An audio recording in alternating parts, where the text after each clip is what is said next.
हरे कृष्णा। आश्विन मास की शुक्ल पक्ष की एकादशी को पापांकुशा एकादशी का व्रत किया जाता है। इस दिन भगवान श्री हरि विष्णु की पूजा की जाती है।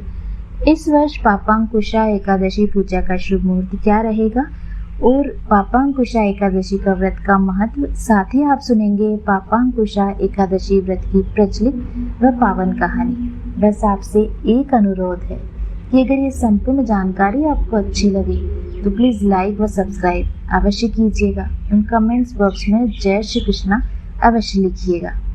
आश्विन मास के शुक्ल पक्ष की एकादशी तिथि 13 अक्टूबर रविवार की सुबह 9:09 से शुरू होगी, जो अगले दिन 14 अक्टूबर सोमवार की सुबह 6:41 तक रहेगी।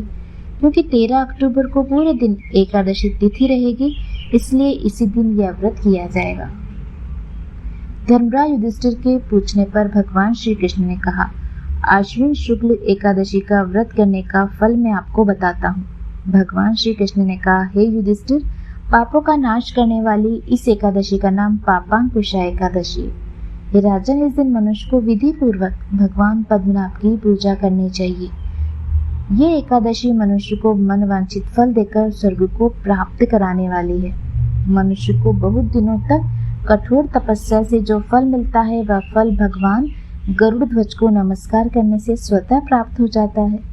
जो मनुष्य अज्ञानवश अनेक पाप करते हैं परंतु हरि को नमस्कार करते हैं, वे नरक नहीं जाते।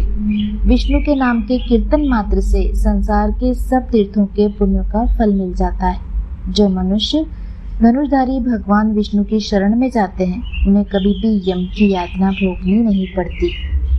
जो मनुष्य वैष्णव होकर शिव की और शिव होकर विष्णु की निंदा करते हैं, वे अवश्य नरकवासी होते हैं। सहस्त्रों वाजपेय और अश्वमेध यज्ञ से जो फल प्राप्त होता है, वह एकादशी व्रत के 16वें भाग के बराबर भी नहीं। संसार में एकादशी व्रत के बराबर कोई पुण्य नहीं और इसके बराबर पवित्र तीनों लोकों में कुछ भी नहीं। इस एकादशी के बराबर कोई व्रत नहीं। जब तक मनुष्य पद्मनाभ की एकादशी का व्रत नहीं करते, तब तक उनकी देह में पाप वास करते हैं। हे राजेंद्र, यह एकादशी स्वर्ग, मोक्ष, आरोग्यता, सुंदर स्त्री तथा अन्न और धन देने वाली है। एकादशी के व्रत के बराबर गंगा, गया, काशी, कुरुक्षेत्र और पुष्कर भी पुण्यवान नहीं। हरिवासर तथा एकादशी का व्रत करने और जागरण करने से सहज में मनुष्य को विष्णु पद प्राप्त हो जाता है। ये युधिष्ठिर, इस व्रत के करने वाले 10 पीढ़ी मातृपक्ष, 10 पीढ़ी पितृपक्ष और 10 पीढ़ी स्त्री पक्ष का उद्धार कर देते हैं। वे दिव्य देह धारण कर चतुर्भुज रूप पीताम्बर पहने तथा हाथ में माला लेकर गरुड़ पर चढ़कर विष्णु लोक को जाते हैं। हे नृपोत्तम, बाल्यावस्था, युवावस्था और वृद्धावस्था में इस व्रत को करने से पापी मनुष्य भी दुर्गति को प्राप्त न होकर सद्गति को प्राप्त होता है। आश्विन मास की शुक्ल पक्ष की इस पापांकुशा एकादशी का व्रत जो मनुष्य करते हैं, वे अंत समय में हरि लोक को प्राप्त होते हैं, उस समस्त पापों से मुक्त हो जाते हैं। सोना, तिल, भूमि, गो, अन्न, जल, छत्री तथा जूते का दान करने से मनुष्य को यमराज को नहीं देखना पड़ता। जो मनुष्य किसी प्रकार के पुण्य कर्म किए बिना जीवन के दिन व्यतीत करता है, वह लोहार की भट्टी की तरह सांस लेता हुआ निर्जीव जीवन के समान ही है।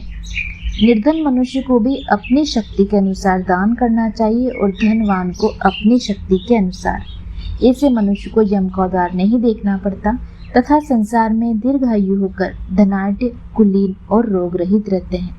अब आप सुनिए पापांकुशा एकादशी व्रत की पावन कथा।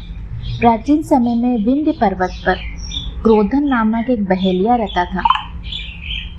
वह बड़ा क्रूर था। उसका सारा जीवन हिंसा, लूटपाट, मद्यपान और गलत संगति और पाप कर्मों में बीता। जब उसका अंतिम समय आया, तब यमराज के दूत बहेलिये को लेने आए और यमदूत ने बहेलिये से कहा कि कल तुम्हारे जीवन का अंतिम दिन है, हम तुम्हें कल लेने आएंगे। यह बात सुनकर बहेलिया बहुत भयभीत हो गया और महर्षि अंगिरा के आश्रम में पहुंचा।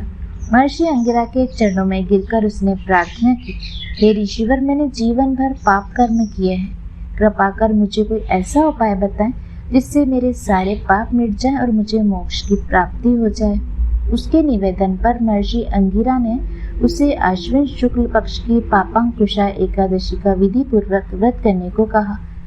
महर्षि अंगिरा के कहे अनुसार उस बहेलिये ने यह व्रत किया और किए गए सारे पापों से छुटकारा पा लिया। इस व्रत के पूजन के बल से भगवान श्री की कृपा से विष्णु लोक को प्राप्त हुआ।